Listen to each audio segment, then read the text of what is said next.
Welcome to the City Club of Eugene's June 5th, 2020 program, What We Know and What We Don't About Employment Post-Coronavirus. This is the 34th program of our 2019-20 programming year. My name is Scott Coltrane, and I am the City Club President. Support for the City Club is provided by our members and sponsors. You can become a member of the City Club at our website, cityclubofelugene.org. We have both business and in-kind sponsors, including our diamond sponsors. Kaiser Permanente exists to provide high-quality, affordable healthcare services and to improve the health of our members and the communities we serve. More information at www.kp.org. Support comes from the University of Oregon.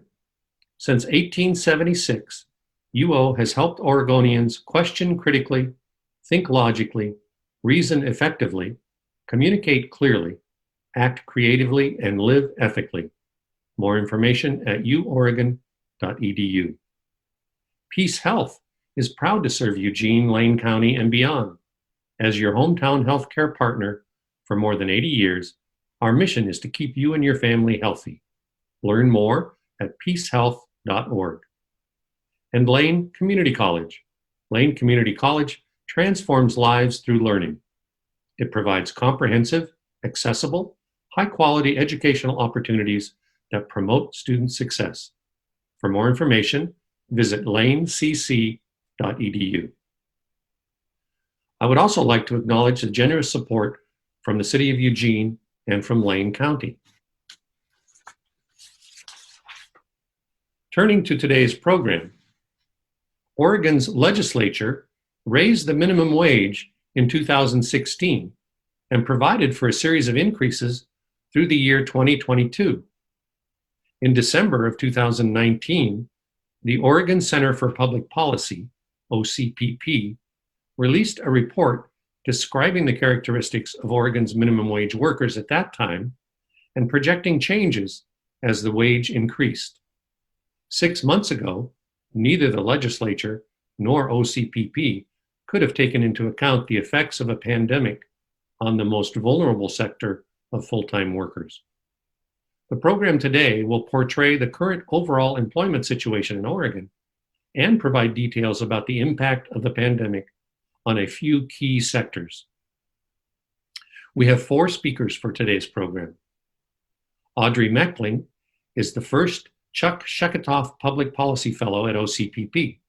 She grew up in rural southwestern Oregon and has worked as a policy aide and a campaign manager.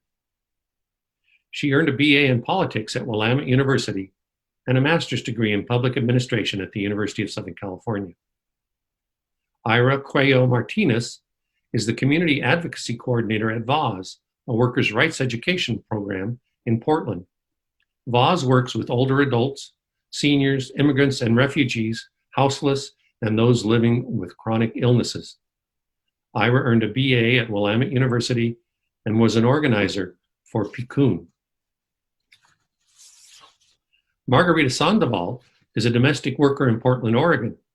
She has been affiliated with the National Domestic Workers Alliance and is an organizer with the YWCA of Greater Portland, which has the mission of empowering women and eliminating racism. Joel Iboa is the coalition manager for CAUSA, an organization working to improve the lives of Latinx and other immigrants and their families in Oregon through advocacy, coalition building, leadership development, and civic engagement. Joel chairs the Eugene Human Rights Commission and the Governor's Environmental Justice Task Force. A native of Eugene, he earned a BA in political science at the University of Oregon. I would also like to acknowledge and thank the coordinator for today's program, Mary Layton, for assembling such a great panel. Now, Audrey, we would like to begin with you. Hi, everyone. Thank you for letting me virtually be here today to talk about changes in employment in Oregon due to coronavirus. My name's Audrey Mechling, and I work for the Oregon Center for Public Policy, a think tank that does in-depth research on economic, tax, and budget issues. And our goal is to improve decision-making and create more opportunities for Oregonians. Before I start, I do just want to take a moment to recognize that while I'm here to talk about the coronavirus and resulting economic crisis, we are at the same time living through another crisis that predates our health emergency, namely the murder of Black and Brown people in this country at the hands of the police. The same racist structures that create vast economic disparities by race and ethnicity also lead to state violence being wielded against people of color. At the Oregon Center for Public Policy, we stand with Black, Indigenous, and people of color communities. And I just felt it was important to recognize this moment before I began. So another thing that I also feel is important to recognize is that I'm here to talk about changes in employment, but I also need to acknowledge my privileged position in this sector as one of those workers who is able to carry out my work from here at my home, while so many others are forced to risk their health in order to work or have lost their jobs entirely. As I'm sure all of you know, in recent weeks, coronavirus has completely changed the lay of the land of employment in Oregon. So I'm here to share 4 things that we know about employment today and to kind of shed light and highlight one of the things that we really don't know yet. So coronavirus has massively shifted the ground we stand on, and it has been the goal of the Oregon Center for Public Policy to quickly understand this new and shifting landscape and what it means for those people who are really struggling to get by. So the first thing that we really know about employment today is that for many Oregonians, the crisis didn't begin with coronavirus. A huge share of Oregonians have been trying to get by on low wages for years. In December of last year, I authored a report showing who exactly the minimum wage workforce is in Oregon, and it paints a picture that defies stereotypes. At the time, we estimated that over 400,000 Oregonians worked in minimum or close to minimum wage jobs and would be directly impacted by Oregon's gradually increasing minimum wage. Most of those workers, over 90%, are adults. 1 in 4 have children that they're supporting on these wages. Most are women, and a disproportionate amount are people of color. A minimum wage worker working full-time in Eugene makes less than $1,950 a month. That's clearly far too little to afford the basics, food, rent, transportation, etc. So before coronavirus even made headlines, a lot of families, beyond even just those earning the minimum wage, were skating on thin ice economically. A new study from the Federal Reserve last year showed that over 40% of Americans can't afford an emergency $400 expense. So in short, the coronavirus crisis hit our country at a time of already widespread economic insecurity. Which brings me to the second thing that we know about employment today, and that's that those low-wage jobs that I was just talking about have been decimated. We are living in a historic moment where unemployment has skyrocketed almost overnight. As I'm sure you know, in the last couple of months, Oregon has seen unprecedented numbers of people filing for unemployment insurance. Over 400,000 Oregonians have applied for unemployment insurance just since March 15th. And those layoffs have been concentrated in the lowest paying jobs. Oregon has also recently begun processing claims for many workers who were previously left out of the unemployment insurance program, those who are self-employed or independent contractors. So we're still seeing those claims come in. Nationally, we are seeing the same story play out. Unemployment claims went from an average of about 200,000 claims per week, that was in January, to a peak of nearly 7 million claims in a single week in that last week of March. According to the Bureau of Labor Statistics jobs report, job losses in April alone totaled over 20 million, and unemployment rose to 14.7%. That's a staggering figure. That unemployment rate broke 2 different records. It is both the highest unemployment rate and the largest 1-month increase in unemployment going all the way back to 1948, which is when the measure for unemployment was created. So even more startling is that these figures are likely already out of date and severely undercounting actual unemployment, due to the prevalence of temporary layoffs. So this is a problem created by like how we actually measure unemployment in the United States. So we don't consider someone to be unemployed unless they're actively looking for another job. And actively looking for another job is a task that's pretty difficult in the midst of a pandemic. So the figure is likely a severe undercount. And to put that in context, the best estimate of the unemployment rate during the Great Depression, which took place before the unemployment measure actually existed, is about 25%. And so speaking about unemployment insurance, the third thing that we really know is that even though we have a poorly maintained unemployment insurance system, we are incredibly lucky to have it, and we should be thanking our lucky stars that it exists. And that's because unlike the one-time stimulus checks that some of us received from the federal government, unemployment insurance offers weekly benefits to those that have lost their jobs. And that stable source of income allows people to continue paying their bills, making their rent, and put food on their table.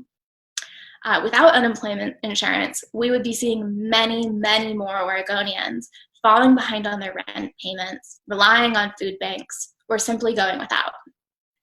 That is why it's so crucial that our Senator Ron Wyden was able to secure huge improvements to the unemployment insurance system in the last federal aid package. By expanding unemployment insurance to workers who were previously left out, so once again, the self-employed, gig workers, independent contractors, and the like, and by boosting the weekly benefit by $600, Congress helped ensure that workers would be supported throughout this crisis. Unfortunately, over the decades, we have really failed to properly maintain our unemployment insurance system, because just like our bridges and roads can fail when we don't maintain them, so it is with unemployment insurance. The Oregon Employment Department is having to rely on very old computer systems, even from the 80s and 90s, to process these claims. As a result, this critical resource is taking weeks to actually get to Oregonians. So the Oregon Employment Department has been overwhelmed by the volume of claims, and some 200,000 Oregonians are still waiting for their very first check. And while they are waiting, their bills are still coming and their rent is still adding up. So all of that is to say there are some huge flaws with the system, but the system is functioning for more than 200,000 unemployed workers. So in a sense, the economic suffering of Oregonians would be twice as bad without unemployment insurance. To put this in context, right now, if we measured unemployment insurance by dollars paid out, it would be the largest paying subsector of the Oregon economy. Unemployment insurance, as flawed as it is one of the main engines keeping our economy running. And that brings me to the fourth thing that we know about employment in the coronavirus era, and that's one of the major flaws of unemployment insurance, which is that it leaves a lot of people out, most notably immigrants who lack legal status. So undocumented immigrants do not qualify for unemployment insurance in Oregon, even though their employers often contribute to the unemployment insurance system on their behalf. So by one estimate, some $270 million has flowed to Oregon's unemployment insurance system due to the labor of undocumented workers. Because undocumented workers are excluded from the unemployment insurance system, they are at a much greater economic risk when they lose their jobs. This also means that for many of these immigrant workers, their lives are at greater risk. Just last week, there was a large new outbreak of coronavirus among the largely Latino workforce at a local berry farm. And unlike workers with legal status who could quit their jobs over safety concerns and collect unemployment, undocumented workers at this business had to choose between risking their lives to put food on our tables and being able to put food on their own. It's a really huge problem. And that really brings me to something that I want to talk about most of all, which is what we don't know about employment and the effects of coronavirus. While state and national figures give us a sense of the scope of this economic crisis, there is so much that we do not yet know about who exactly is being most impacted. I want to illustrate this point with an example. Last month, The Oregonian ran an article titled, "Coronavirus Layoffs Hit All Ethnic and Racial Groups." The article makes use of a recent Employment Department report that analyzes the demographic breakdown of unemployment insurance claims. And that report claims that while low-wage workers have been hit hard by job losses, quote, "the impacts are spread more evenly across ethnic and racial groups." Now, this statement may well be true. And based on the Employment Department report, it appears to be true. But based on data that we're seeing nationally and the quality of the data that we have available, I'm afraid it's currently impossible for us to actually know if it's true. So I want to walk through this a bit more and explain why that is. Nationally, there have been really clear disparities in who has been most impacted by COVID-19 related layoffs. A Pew Research Center survey found that over 40% of Hispanic adults in the United States have or live with someone who has lost their job due to coronavirus. That is 17 percentage points higher than for white Americans. This finding also makes sense, as the industry hardest hit both nationally and here in Oregon is accommodations and food services. So that's the industry that includes most restaurants. This industry has a long history of employing people of color at disproportionate rates, because Black and brown workers have long historically been relegated to low-paying service jobs. And in Oregon, the accommodation and food services industry makes up over a third of all unemployment claims. This industry has far and away been the hardest hit by the virus. This industry also disproportionately employs Black and brown Oregonians. So about 35% of workers in food services and accommodations are people of color, while only 25% of Oregon's population is people of color. So all of this means is that it is possible that Oregon is an exception to the national trend of layoffs hitting Latino communities hardest. It is possible that despite Black and brown Oregonians' outsized representation in the accommodations and food services industry that makes up over a third of unemployment claims wouldn't result in similarly disproportionate levels of layoffs of Black and brown Oregonians. Like, that's possible. It is possible that for reasons that aren't currently clear, Black and brown Oregonians really haven't been hardest hit by layoffs. However, it is also possible that the reason we are seeing unemployment claims in Oregon mirror the race and ethnic background of the labor force is because of low quality data and barriers that exist to Black and brown Oregonians filing unemployment claims. Reporting demographic data on unemployment claims is optional. And in Oregon, 1 in 5 filers did not disclose their race. So 20% of people who filed unemployment insurance claims did not include their race. This leads to deep uncertainty about the accuracy of these conclusions, as respondents of color may be more likely to not report, given the national conversation around race and immigration status. Further, as I mentioned earlier, immigrant workers who lack legal status don't qualify for unemployment insurance at all, and therefore are completely not included in this data at all. And there are even more barriers. For example, online unemployment, the online unemployment application is only available in English. And if you want to apply in another language, you have to call to get a translator. But as I'm sure a lot of you have heard, the employment department's phone lines are completely jammed. So because of these language barriers, a lot of workers of color are probably not able to actually apply.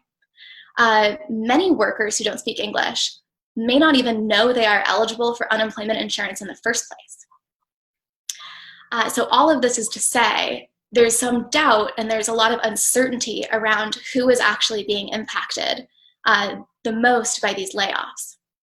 And while we are living in a state of crisis, it makes sense why we are seeking concrete answers to questions. Uncertainty has become a much larger part of our daily lives than we may be comfortable with. I know I personally am not comfortable with it. However, despite our drive for clarity, we are still at a stage of this economic crisis where there are many more questions than there are answers. So let me conclude by saying this. While it may be months or possibly years before we have concrete data available to tell us precisely who this economic crisis is hitting hardest, the crisis has reinforced what was already clear before the pandemic. Economic insecurity is widespread among working families. And that insecurity flows from jobs that don't pay enough, from public structures that we have left to wither, and from persistent racist structures that continue to suppress and exclude our neighbors of color. So my hope going forward is that all of the suffering of Oregon working families becomes a catalyst for change, a catalyst for a more economically just, more secure future for everyone. So now I'm going to turn it over to Ira Cuello-Martinez, who I absolutely love and I'm so excited to learn from. He knows much more about what's actually happening in the day-to-day lives of these workers that I've been talking about. Hi, everyone. My name is Ira Cuello-Martinez. I am a community organizer with VOS Workers' Rights Education Project. VOS is a workers' rights and immigrant rights organization located in Portland, Oregon. It's existed since the mid-1990s, and it was created out of the streets. Folks at VOS serve the day labor and immigrant community, which I will explain a little bit more in detail briefly. But first I want to talk about the history of VOS and how it came from being into community members in the streets to having an actual center here in the Central East Side District of Portland, Oregon. So VOS was first created to combat a lot of the immigration detentions that were happening in the mid-1990s. Folks had to organize themselves on the streets and form systems of communication in order to prevent their community members from being detained and deported eventually from Portland. And they were not committing any crimes. They were on the streets looking for work. They were looking for work opportunities. Due to their immigration status, they didn't have the easy route of going to apply for a job. Rather, they would take any job that would come on site. However, they were very conscious about the different types of jobs, analyzing the risk levels that exist with certain jobs, specifically within roofing and construction and demolition, and working with asbestos. There's a lot of risks, safety concerns that exist when one is approached to be hired. And so that began in the 1990s, and we were able to successfully defend our community and build a more a unified community within the day labor community. And after that, there were several years advocating to having a worker center created, which opened up in 2008. So about 10 years after folks began organizing themselves. Prior to that, everything was done either on the streets, churches, or any community center that would open up their space for folks to come in and talk about issues that they're facing on their day-to-day lives. And so let me explain a little bit about what a day laborer is, because it's not a very common term, and I know a lot of folks don't know, have never heard about it. So a day laborer is someone who looks for work opportunities on a day-to-day basis. They could be hanging out on the street corner. Another popular spot is outside of home improvement stores like Home Depot or Lowe's. Sometimes you'll find them at gas stations, and kind of a hub for folks to wait and find different opportunities to work. Folks don't have any other opportunity to find employment. And as Audrey was mentioning early, minimum wage is just not a very good wage or salary to maintain survival, especially for folks who don't have health insurance, folks who don't have any other kind of benefits from the government, food stamps, unemployment. Like these resources do not exist for the day labor community. And so they often have to think about how much they are earning from the work opportunities that they receive at the street corners or at the center or at the gas station or at the home improvement stores, and weigh in the risk that comes with it.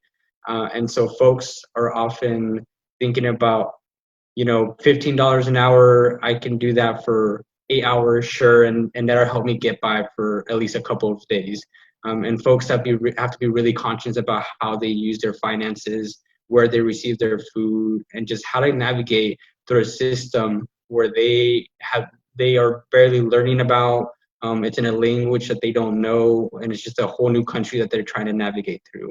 And so day labor communities show a lot of resilience within each other, within the community, and continue to survive just with the very basic knowledge that they have. And they're survivors, that's what they are. They survive the cruel system that we live in that is unjust and unfair for immigrants who might not have that documentation status in order to successfully thrive in this country. And so that's a little bit about day laborers. And as I mentioned, in 2008, we were able to open up a worker center here in Portland, Oregon, thanks to the city of Portland and a lot of community advocacy to raise up this issue and get people off the streets and set into a center where they're able to more safely communicate with employers and get a better understanding about the type of jobs that they're getting themselves into. Oftentimes it's difficult for day laborers to report to OSHA or other agencies that deal with labor issues due to the fear of their documentation status. There's just not a lot of trust within the government, and so oftentimes they do have to take a risk, and they don't have any follow-up if they do end up getting injured on the job. They don't have any safety barriers to protect themselves. And so oftentimes it's just by word of mouth, letting some folks know, hey, that employer came a couple weeks ago, he took someone to go a roofing job, and someone got injured, or they don't have the proper safety equipment to help, or they expect too much of you, or they don't pay you enough. And so oftentimes they communicate with each other about the different employers that come in through the corners or through the worker center. So everyone has a sense of idea of the different types of jobs that they're getting themselves into. And so they really become self-resilient and dependent upon themselves to really analyze what is going on, the types of jobs that they're getting themselves into. And so what kind of jobs do they work in? Well, it varies. There's a lot of specialties within the day labor community, and there's also just general labor. Some of the most common jobs are moving jobs, helping folks move from one house to another, or from one story to another, and often requires two workers in order to uplift, a shelf or a table or a bed or whatever the case may be. Other jobs is landscaping, roofing, demolition, general waste management and cleanup, painting. Some folks do know how to weld. Some folks are more specialized and do pressure washing, and there's just a variety of general labor specialties within the day labor community. And that's something that they always want to highlight, is that they are skilled laborers, often working for lower wages. Oftentimes you will see a painter, charge up to like $40 to $50 an hour, whereas a day laborer, they have to accept $18, $15, $20, and it's just not enough and not comparable to what these folks should be paid for. But again, due to their documentation status and lack of work authorization, they have to accept these lower wages. And it's a very a serious issue that oftentimes day laborers have to face on a day-to-day basis. And sometimes they may not know where the next food source may come from. They may not know when the next work opportunity may come. And so when they see an opportunity, they will go ahead and take it, knowing that there is a lot of risk going into that job, because they have no other choice. They have no other choice but to take the job that comes, and hope for the best, because at the end of the day, we all have to put food in our mouths, clothes on our back, and a roof over our head. And sometimes it's difficult to even maintain those three basic necessities within our community. So day laborers also, it's really awesome because through their center, they are able to organize and identify what kind of wage is the minimum wage for day laborers for the worker center, which is actually higher than a minimum wage in the state of Oregon and in the city of Portland, because they recognize $12.50 is not enough to survive. It's not enough to get that food on their table. And so over the last, actually this last year, they're able to raise their minimum wage from $15 an hour to $17 an hour. So any kind of work opportunity that comes to our center, they have to pay at least $17 an hour for a minimum of 4 hours of work. So that's guaranteed $67 of work that they would receive if they were assigned a job from the worker center. And that's something that they recognize is important in order to maintain the specialties that these folks carry, because oftentimes folks want to bargain or negotiate for lower wages just because they want cheap labor and want the work to get done and fast. And day laborers are very aware of that, and they want to offset the unbalance that exists within their own labor and the labor of those who have the credentials here in the United States to be charging these $40, $50, $60 an hour for similar, if not sometimes not as adequate labor as day laborers often have. And so, yeah, and during another aspect to know about day laborers is this is very seasonal work. In the winter, things get cold here in Oregon. It gets really wet, and there's a lot less opportunities to do jobs that often are outside or require, better weather conditions. And so in the winter, they're often, using up the funds that they had through the summer that they earned, but right now during COVID-19, it's even more difficult because the opportunities aren't picking up how it used to. It's springtime now, the sun is coming out, and the weather is getting a lot better, but day laborers aren't getting those work opportunities still. Day laborers are still looking with very limited resources. Unemployment is out of the question. We knew that since before COVID-19, so that was just, not even consideration for these folks. And so what we've done here at VOS Workers' Rights Education Project is really create a mutual aid center to support each other with food distribution, finding those financial resources through external support, connecting folks to housing resources, and making sure everyone knows their rights. At the end of the day, it's their rights that are going to help them survive in this community and continue fighting for more rights, because it's not enough. And so day laborers, we really appreciate the work that they do here in Portland, and we see them, they're visible, and we want to continue uplifting their experiences and their identities here in Portland and throughout the state of Oregon, and obviously throughout the country. So thank you so much. Now I'm going to turn it over to Margarita Sandoval, who's going to be talking a little bit more about domestic workers, and Joel Iboa is going to help interpret the next section due to Margarita will be speaking in Spanish. And so I hope you get to enjoy what she gets to share over the next 10 to 15 minutes. Thank you.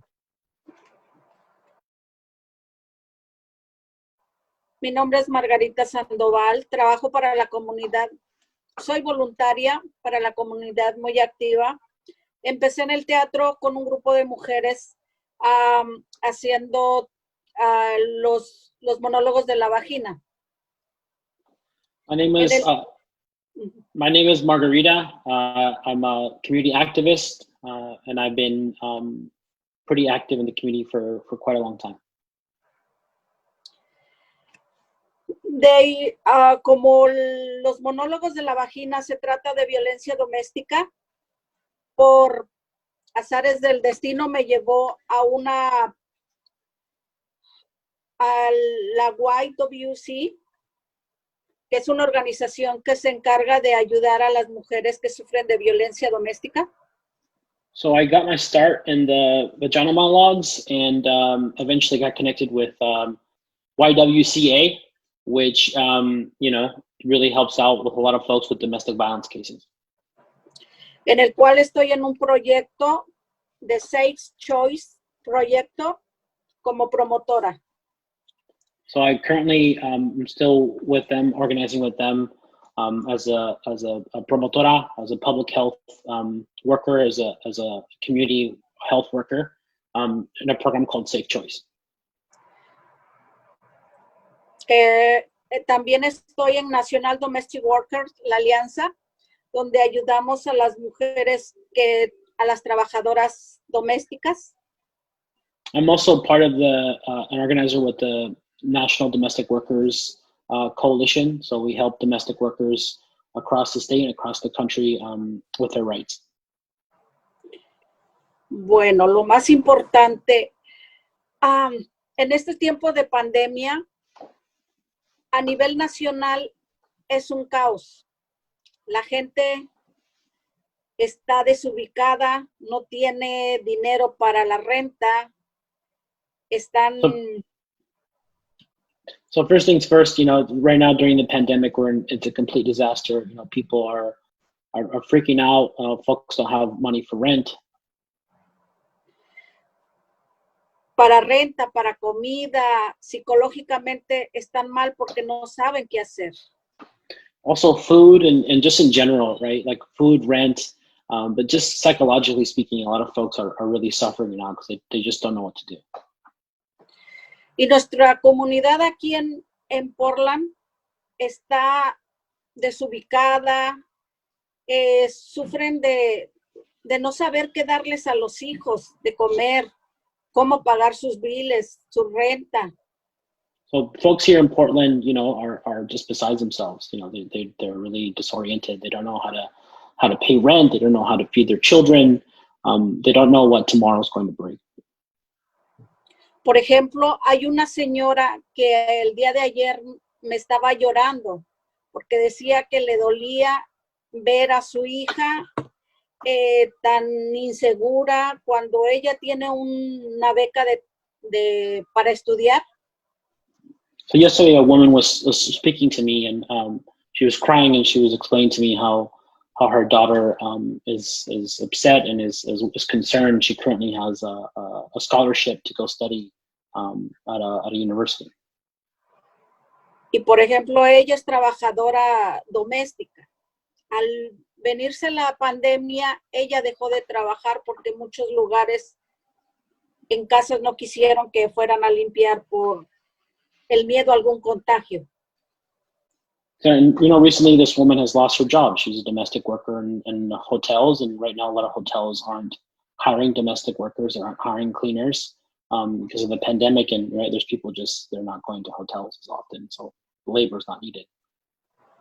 Y por ejemplo, hay muchos de la comunidad inmigrante que trabaja en un McDonald's, en un Burger King, en un Taco Bell, donde ganan el mínimo. There's a lot of folks that work, minimum wage jobs. They work at Taco Bell, they work at McDonald's. Esa gente gana el mínimo, esa gente no le alcanza para la renta. ¿Qué tienen que hacer? Ir a limpiar oficinas en las tardes o las noches, buscar alguna casa para trabajar. So a lot of these folks, a lot of these minimum wage workers who work at McDonald's or Taco Bell, the money they make in their day jobs just isn't enough. So many of these folks work afternoon jobs or work at strange hours in order to supplement their income, cleaning houses, cleaning offices, or wherever else they can get domestic work to supplement the income they make at a McDonald's or, a Taco Bell. Toda esa gente está mal porque no tienen ningún beneficio tanto en un McDonald's como en alguna casa. A lot of these folks are right now are panicking and are frustrated because they don't have any sort of public assistance or public benefits. They don't have insurance from a Taco Bell or McDonald's. They don't have insurance from their job in which they're perhaps cleaning an office or a home. Y la mayoría de los inmigrantes no saben ni dónde ir a pedir ayuda porque por lo regular es a la gente que tiene papeles. And a lot of these folks don't know where to go. Like they don't know what they're eligible for or not eligible. The majority of them are undocumented folks, and they're afraid to ask, afraid to ask for help. Mucha de esa gente está a punto de irse a la calle porque no tienen ya para pagar. Muchos de los que rentan de las compañías, la verdad, aunque haya una ley ahorita que los proteja, esa gente no tienen piedad. Ellos quieren su renta y no les importa. A lot of the folks that I'm talking about right now are at the point of losing their homes. They're unable to pay their rent. And although there's a law right now that, stops people from evicting folks during this time, it's my belief that these folks don't care, that they want their rent and they're willing to kick people out if they're not going to pay it. He trabajado tanto en Portland como en Vancouver con la comunidad y la verdad necesitan, un mínimo no les alcanza. Y en esta pandemia son la comunidad más vulnerable. Mm-hmm. The folks that I worked with are in Portland and Vancouver. A lot of these minimum wage workers before the pandemic hit weren't making ends meet. And now after the pandemic, they're not making ends meet. And I believe they're the most vulnerable right now. Trabajo con muchas mujeres, con madres solteras, y se truenan los dedos literalmente porque no tienen para darle de comer a sus hijos. A lot of the women that I work with, all the families I work with are women, single mothers, and they'll just sit there and they'll pop their fingers or they'll wring their hands because they don't know how they're going to feed their children.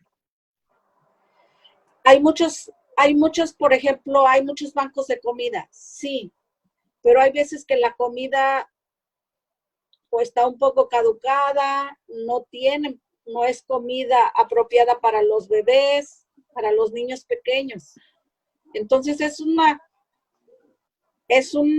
algo tan, es mucho estrés para la pobre población. So right now, there are food banks, right? There are people have access to food banks, and sometimes the food's not appropriate. It's not age appropriate, or it's not culturally appropriate. It's not food that they're used to cooking or consuming, and so it's a really big problem right now, and folks are suffering. Están tan preocupados por qué va a pasar. Todavía no abren aquí completamente en Portland, no han abierto en Vancouver, no saben qué van a hacer. Buscan trabajo, pero ahorita no pueden trabajar.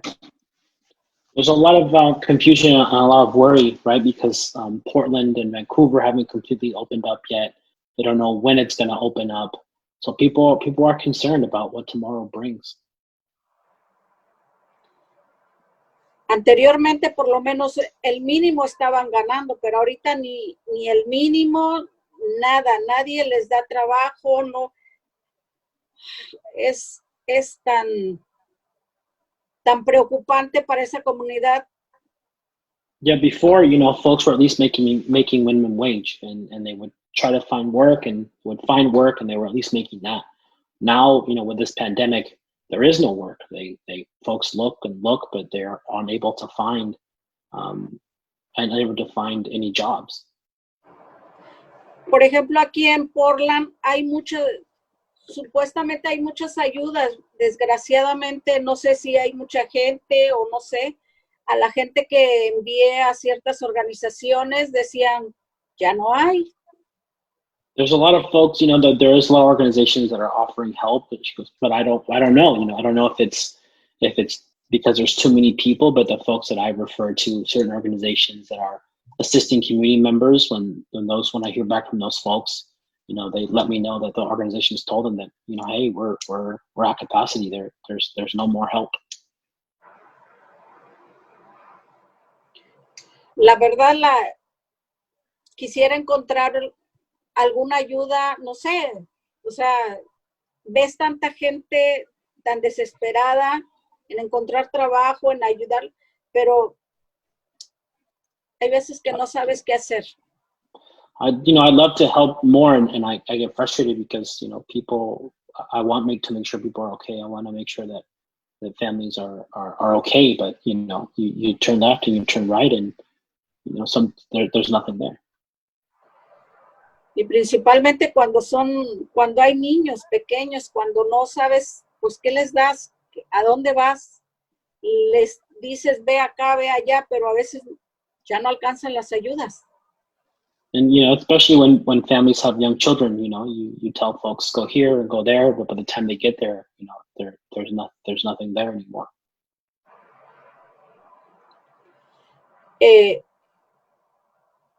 Pienso que estamos en una situación para la comunidad de emergencia, no sé. I think right now, for the immigrant community here in Oregon, we're in an emergency situation. Gracias. Good afternoon, everyone. My name is Joel Iboa. I am the One Oregon Coalition Manager for CAUSA Oregon. CAUSA was founded in 1995 by farm workers, immigrants, and allies in order to improve the lives of Latino immigrants and their families in Oregon through advocacy, coalition building, leadership development, and civic engagement. Latino immigrants and their families are the heart of our work here at CAUSA, and they inspire, implement, and champion what we do every single day. Every day, myself and my colleagues work to foster a community that welcomes immigrants and values their contributions and strengths here in the state of Oregon. I'm going to talk to you today a little bit more about the Oregon Worker Relief Fund. Thank you to my colleague over at the Oregon Center for Public Policy, Audrey, for giving us a little overview. But I wanted to delve a little deeper. Since late March, our focus here at CAUSA has been on helping families navigate the health and financial impacts of COVID-19. This pandemic has ravaged the lives of many low-wage employees, including many immigrant Oregonians, and it has exposed some really deep structural inequities in our society. When Congress first enacted the federal relief package that extended unemployment insurance to workers, they intentionally left out immigrant workers. Immigrant families were also completely cut out of the cash assistance by the federal government that was sent out to many of us. According to the Oregon Center for Public Policy, about 86,000 children currently live with a family member who lacks legal status. That's approximately 1 out of every 10 Oregon children. The vast majority of these children are U.S. citizens. Here in Lane County, we estimate that there are over 6,000 immigrants without legal status. This is based on analysis from the Migration Policy Institute of 2016, as well as American Community Service data between 2014 and 2018.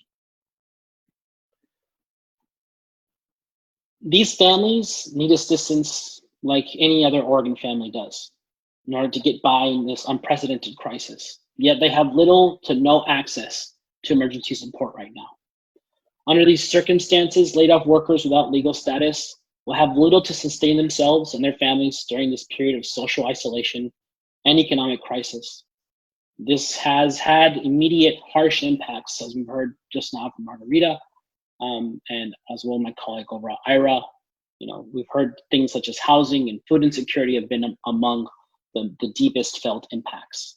To address this challenge, over 100 community partners have come together to form the Oregon Worker Relief Fund and help immigrant Oregonians meet ends meet during this crisis. This coalition was formed in part by CAUSA's two coalitions, mine, the One Oregon Coalition, and then my colleagues, the Oregon Ready Coalition. We sat down together in late March and put together a list of organizations that we knew directly served the immigrant community across the state of Oregon, and thus the Oregon Worker Relief Fund was born. The Oregon Worker Relief Fund aims to provide financial support directly to Oregonians who have lost their jobs, yet are ineligible for unemployment insurance or the federal stimulus relief due to their immigration status. As we know, they face hunger, homelessness, economic hardship. This program utilizes a network of existing community-based organizations across the state to do outreach to screen applicants so that people can receive cash assistance directly. In total, we estimate that there are about 74,000 Oregonians who are workers without legal status, all of which ineligible immigrant workers for unemployment insurance. We know that all these workers contribute to the collective prosperity of Oregon and have been deeply impacted by the wage loss caused by COVID-19. Now, I want to make it something very clear that we know that not all of these 74,000 workers are without jobs right now, but we do know that many of them are.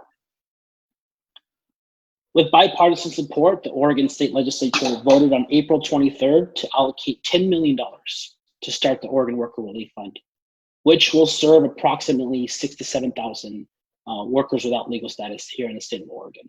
But we estimate that in Oregon, the need is most likely at least 10 times that amount. And with the uncertainty of when COVID-19 will stop, when we will fully reopen as a state, the number could be astronomically higher than $10 million. We believe that it's critical that state and local governments continue to invest sufficient resources into the Oregon Worker Relief Fund. When the Oregon legislature meets, we're hoping later this month, fingers crossed, we hope that the special session will be able to address this pandemic. A top priority for us here at CAUSA and the rest of the coalition of the Oregon Worker Relief Fund is to help to ensure that all workers without legal status and their families are able to make it through this crisis. In the meantime, Oregonians are coming together.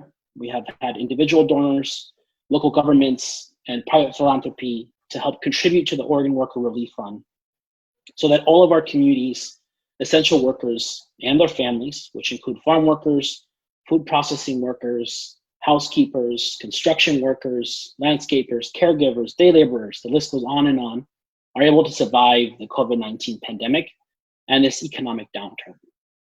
In addition to the state's investment, we have raised approximately $1.35 million for the fund from philanthropy, individuals and local government, including $250,000 from the city of Portland. And we will continue to raise funds through the summer and are still working closely to close the approximately $650,000 gap for the participating community-based organizations that will essentially disseminate these funds so that we can run an effective system and so we can raise as much as we can to support as many families as possible. Really quickly, I just wanted to take the time to thank a number of these philanthropic organizations such as MRG, the Oregon Community Foundation. They've been very skilled at mobilizing and granting funds and bringing folks together. Also, the Oregon Food Bank, who made a contribution in the initial stages of that campaign of over $300,000. These became the seed funds that went directly into the hands of workers. And we also have folks, like My Memorial Trust, Oregon Community Foundation, Collins, Northwest Health Foundation. Currently, CAUSA Oregon, Peculiar Latino Network, the Asian Pacific American Network of Oregon, Innovation Law Lab, and some of the organizations have banded together to create the Oregon Worker Relief Fund. These organizations, our partner, CAUSA, and our partners are working every day to meet the needs of our vulnerable communities all across the state of Oregon. We're a strong, broad, and statewide coalition. At the same time, we've begun to advocate to fund for funds. Innovation Law Lab has begun to build up the Oregon Worker Relief Fund software that will provide a uniform application system and electronic disbursements.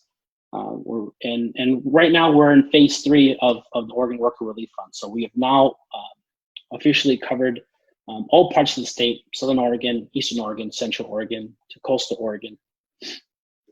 The full list of, we're hoping, 20 community-based organizations will be available on our website later on. But as I mentioned, this will be, so far we have dispersed around $750,000 to immigrants and their families. And we're hoping, like I said, to reach around 6,000 to 10,000 folks and hoping to be fully deployed by mid-July. But again, right, there's a lot more to be done. We're working closely with the governor's office. We need legislative leadership for additional funding. Thousands of immigrant families in Oregon are facing economic hardship. And currently, you know, the Oregon immigrants have been hit particularly hard by the pandemic. Latinx Oregonians account for approximately 22% of all cases of COVID-19 in the state, yet represent just 30% of the state's population. So we're really hoping that our state legislature can step up. You know, we can expect no help from the federal government, so we must use state resources to continue to provide this relief. Thank you. This has been our June 5th program, What We Know and What We Don't About Employment Post-Coronavirus. Before we proceed, I'd like to recognize some gold sponsors: Evans, Elder, Brown, and Subert, Emergency Veterinary Hospital, and Homes for Good. It is our expectation to have these taped conversations available by Fridays at noon. We want to thank all of you for supporting us during this difficult time. Before we thank our speakers today, there are a few quick announcements. Thank you to our in-kind sponsors, KRVM 91.9 Radio, PAC Info and Simplified Computing LLC, Dotson's Photography, and Network Charter School. And a big thank you to public radio station KLCC 89.7 for airing City Club programs on Mondays at 7 p.m. And thank you also to Community Television of Lane County, Cable Channel 29, for televising recent City Club programs. Next week, we will have national experts discuss what can be achieved if we treat gun violence as a public health issue. They will examine the impact of gun violence on communities, school shootings, connections with law enforcement, and legislation at the state and local levels. Please join us. More details and information about future programs can be found online at the City Club's website, cityclubofeugene.org. Now, I would like to thank our speakers for an excellent program: Audrey Mechling, Margarita Sandoval, Ira Cuello-Martinez, and Joel Iboa. Thank you very much. This concludes today's program. Be well and stay safe.